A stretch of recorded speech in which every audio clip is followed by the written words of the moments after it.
सभी भगवत प्रेमी भक्तों, जय श्री कृष्ण। भगवत प्रेमी भक्तों, आज आपके सामने ज्ञान की कुछ बातें रख रहा हूं। आशा है आप लोग इससे लाभान्वित होंगे। जीवन का उद्देश्य।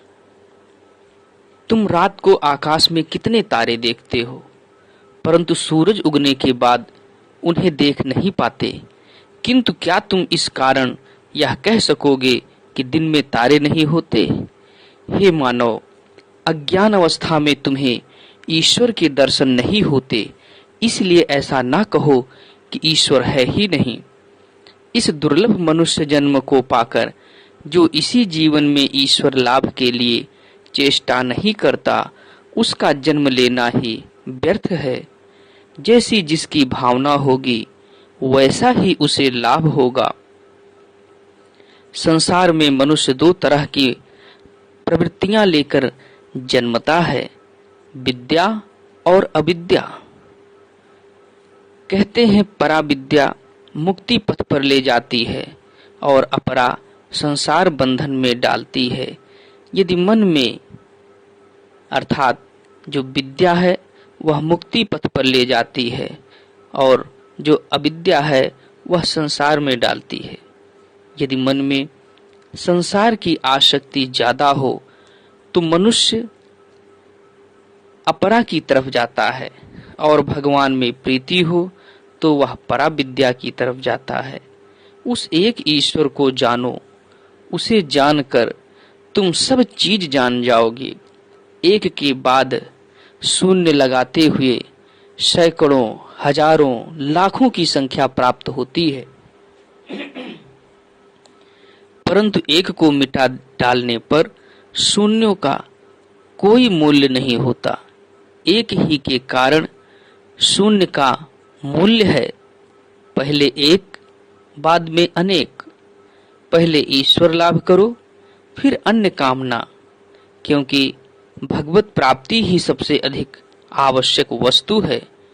ईश्वर के प्रति भक्ति ही सार वस्तु है। ईश्वर लाभ इतना आसान नहीं है, उसके लिए खूब साधना चाहिए। चैतन्य स्वरूप, आनंद स्वरूप ईश्वर का ध्यान करो, तुम्हें आनंद प्राप्त होगा। इंद्रिय भोग, विषयों के प्रति तुम्हारा आकर्षण जितना कम होगा, ईश्वर के प्रति तुम्हारा अनुराग उतना ही अधिक होगा। मनुष्य की देह मानो एक हांडी है और मन, बुद्धि, इंद्रियां मानो पानी, चावल और आलू।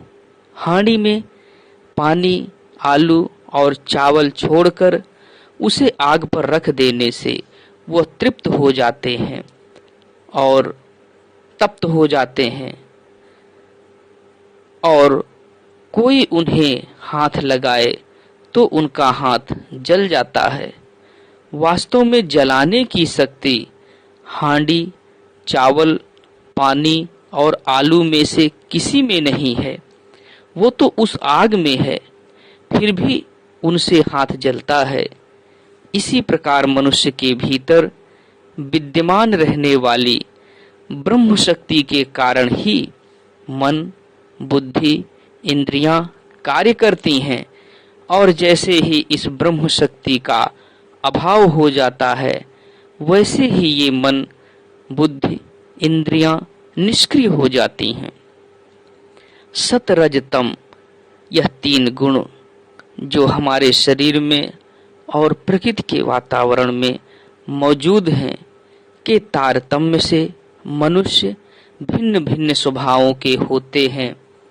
वस्तुतः सभी जीवों का यथार्थ स्वरूप एक ही है, किंतु अवस्था भेद के अनुसार वे चार दर्जे के होते हैं: बद्ध, मुमुक्ष, मुक्त और नित्य मुक्त।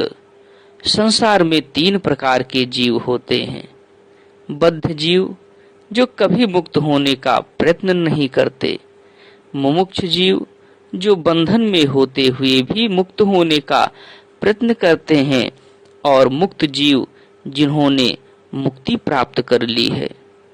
सभी मनुष्य एक ही उपादान से निर्मित होते हुए भी अंतःकरण की पवित्रता के तारतम्य से गुण में भिन्न हो जाते हैं। ये ठीक है कि बाघ के भीतर भी परमेश्वर विद्यमान है, पर इसके कारण उसके पास नहीं चले जाना चाहिए। उसी प्रकार अत्यंत दुर्जन व्यक्तियों के भीतर भी ईश्वर विराजमान है, तथापि उनकी संगति करना उचित नहीं। यह सत्य है कि सभी जल नारायण स्वरूप हैं, किंतु सभी प्रकार का जल पीने लायक नहीं होता। उसी प्रकार ये सत्य है कि सभी जगह ईश्वर का वास है, फिर भी सभी स्थान जानने के योग्य नहीं होते। किसी जल में सिर्फ पैर धोए जा सकते हैं, किसी में मुंह धोया जा सकता है, कोई जल पिया जा सकता है तो कोई स्पर्श तक नहीं किया जा सकता।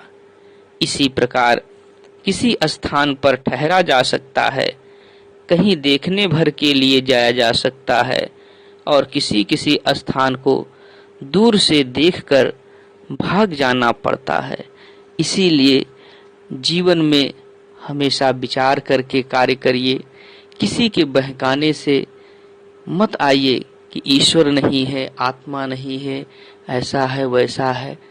पहले आप जानिए तब मानिए। आपके जैसे विचार होंगे, दुनिया उसी प्रकार से दिखती है, उसी प्रकार की अनुभूति होती है। इसलिए मेरा आप लोगों से हाथ जोड़ करके निवेदन है कि आप यथार्थ को समझिए, जानने का प्रयास करिए, भक्ति भगवान के प्रति लाइए, श्रद्धा लाइए, आस्था विश्वास दृढ़ करिए। क्योंकि प्रायः हम लोग जो दिखता है वही मानने का प्रयास करते हैं, लेकिन बहुत सी ऐसी चीजें हैं जो नहीं दिखती लेकिन उनका अस्तित्व होता है। आशा है कि आपको वीडियो पसंद आया होगा और इसे आप ज़्यादा से ज़्यादा लाइक एवं शेयर करिए एवं मेरे चैनल को सब्सक्राइब करिए। वीडियो देखने के लिए धन्यवाद। आपका दिन शुभ हो।